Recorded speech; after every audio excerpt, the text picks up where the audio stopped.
नमस्ते दीदी, मेरा नाम प्रांजल तायवाड़े है। मैं आपसे एक प्रश्न करना चाहती हूँ कि मेरी कक्षा के कुछ जो विद्यार्थी है, वो अध्ययन पर बिल्कुल भी ध्यान नहीं दे रहे। बिल्कुल भी वो पढ़ाई कर ही नहीं रहे।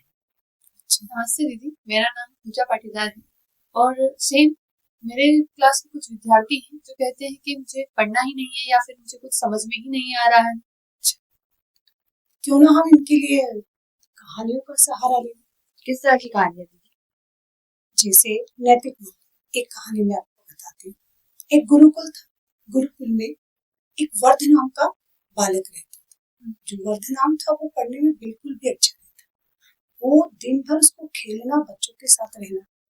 लेकिन एक बार गुरुजी ने देखा और उसको बुलाया कि बेटा, आप बिल्कुल भी नहीं पढ़ते हो। आप नहीं पढ़ रहे हो, इसीलिए आपको गुरुकुल से निकाल दिया जाता है। तो वर्धराज कहता है कि गुरुजी मैं कहाँ जाऊंगा? तो बोला आप आपके घर जाइए। गुरुजी मुझे रहने दीजिए, मेरे दोस्त हैं, मुझे अपने दोस्तों के साथ खेलना है। गुरुजी ने बोला कि जो गुरुकुल है वो खेलने की जगह नहीं है, खेलने के साथ पढ़ाई भी करना बहुत जरूरी होती है। तो गुरुजी कहते हैं कि अब आप आपका सामान लीजिए और यहाँ से चले जाइए।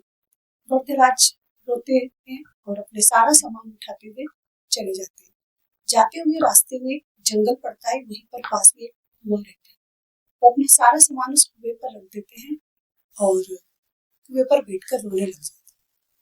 फिर रोते रोते उनका ध्यान एक बड़े से पत्थर पर पड़ता है, जिसके ऊपर एक निशान पड़ा हुआ होता है।